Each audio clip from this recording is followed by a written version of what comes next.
Hi everyone, my name is Lauren. Welcome back to my channel.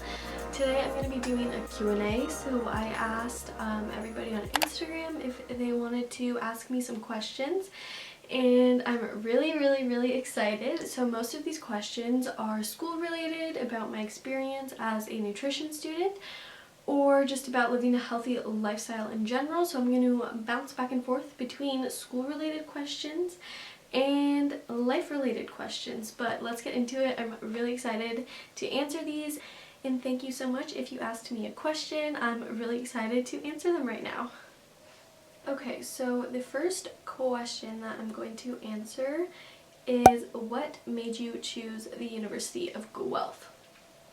So hi, if you didn't know, I go to U of G, and what made me choose University of Guelph is honestly, okay, in like grade 7, I found out they had a Quidditch team, which you would know if you watched Harry Potter what that is. Anyways, that just like, the fact it was kind of Harry Potter related in like elementary school and early high school, with like the colors and the Gryffindor, I was like, okay, vibing.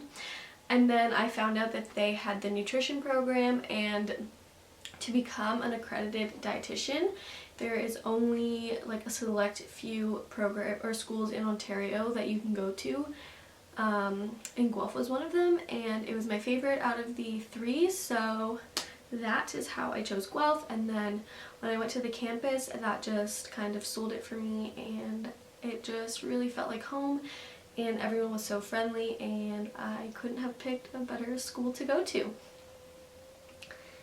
So the next question is, what is something new that you have learned about yourself since you started university? And I think that's definitely a tough one. I think just the biggest thing is that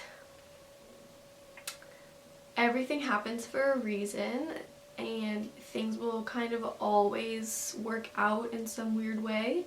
And I guess the other one is just that things change. Like, I changed as a person. I went into university with like specific kind of plan for my life and specific, character traits that I had about myself, and I feel like I've done a complete 180, which I'm like super happy about.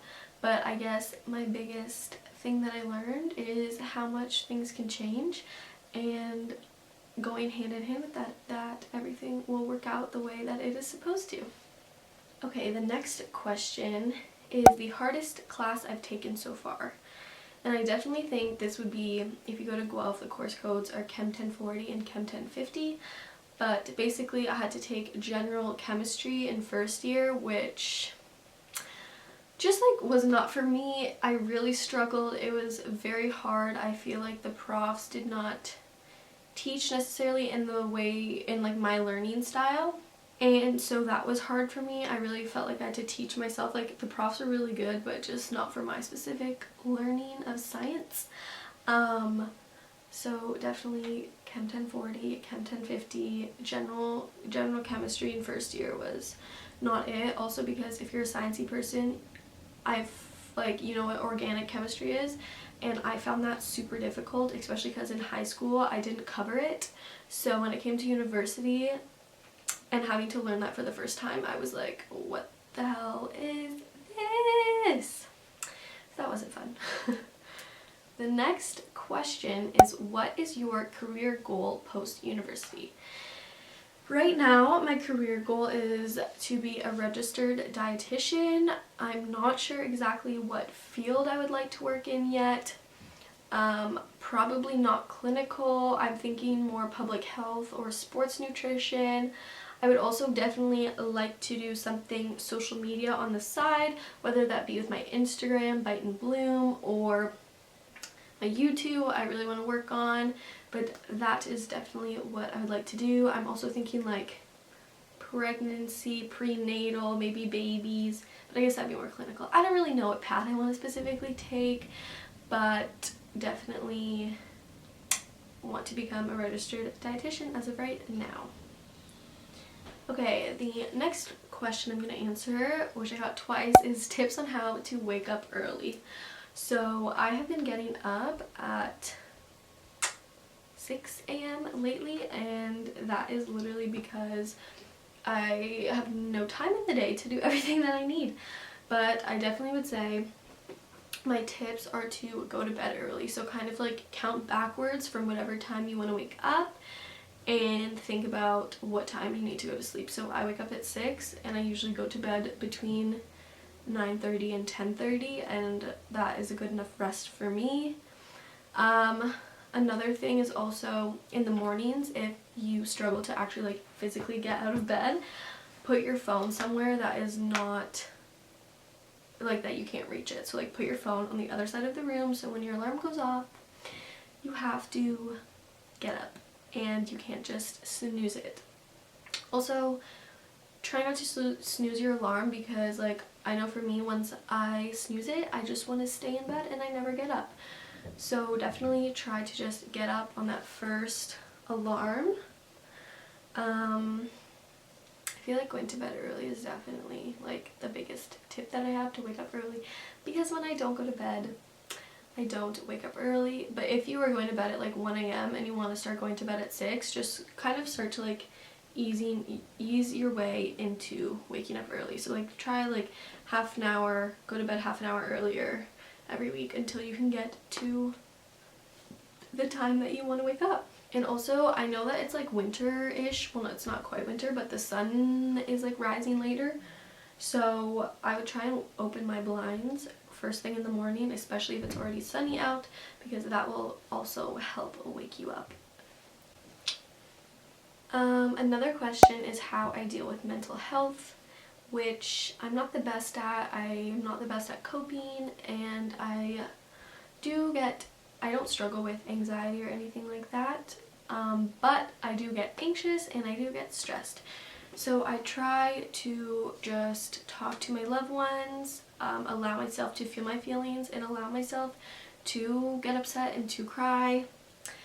And I just try and relax and try and remind myself that normally whatever I'm stressed out about is not a big deal and that everything will be okay. But I think I really do lean on my loved ones a lot. And if I just need to relax, I try and give myself that time, and just, if you can, remind yourself that it will be okay and it will work out, which is definitely easier said than done, but it is definitely helpful. The next question is, what volunteer opportunities have you done so far? So to become a registered dietitian, you have to do an internship or a master's after university, which requires you to have some volunteer experience, and that is just one of the factors that you need. So I did volunteer with my school student nutrition awareness program, which basically we just ran events on campus, and now it's virtually to spread awareness about healthy eating and living a healthy lifestyle. And I also volunteered with a walking group where it was just a group of women every week, and we would walk, and it was for women with mild mental health issues, and they would come and just walk to get outside, and I was what we called them a mentor, so I was a mentor and I would just walk and talk to people. So that's all the volunteer experience that I currently have. I definitely want to work on that. That's all that I got right now. Another question is, how many hours does an AHN, which is Applied Human Nutrition, student need to study with 5 courses? A lot of time. I really think I do homework. Like, I sit down at my desk, during midterm season anyway, at like 8, and then I kind of go until 8, but I also work in there and stuff as well. But I think overall my general view is that you should treat school like a full-time job if you can. So start your work at 8 or 9, and then you work until 5 or like 4 or 5, whatever. It's like your 8-hour full-time work day, and then that allows you to just get everything done that you need to, hopefully, during the day, and then you can relax at nighttime. And that's kind of how I've been treating it. I don't know the specific number of hours, but third year, especially with everything online, has definitely been a lot of hours. Okay, another question is, what are your quarantine school tips? And I think just in terms of school being online, it's definitely helpful because you have to do a lot more kind of self-taught and on your own to, at the beginning of the week, write down everything you want to do for the whole week and then chunk that into your days. And I also have found having a study app on my phone, I use one called Flora, that has really helped me to focus and actually stay focused on getting my schoolwork done. But I definitely miss I miss going to campus. I'm going to the library a lot, but hopefully next fall. I also got, how do you stay motivated to work out and eat healthy, and also how did you start a healthy lifestyle? So I feel like I've always been pretty active in doing sports, but in high school I did a fitness class which involved weight training and running, and we also learned about nutrition, like the general just macronutrients and everything, and that just kind of got me going, especially my fitness teachers. They really, to this day, still do inspire me to live a healthy lifestyle. And I also think because I did have friends in those classes, it just was something I wanted to do, so I associate like exercising with hanging out with my friends, and I just like eating healthy food most of the time. I have my non-nutritious food and I love it. I love my pizza, I love my pasta, and you can definitely balance that into a healthy lifestyle.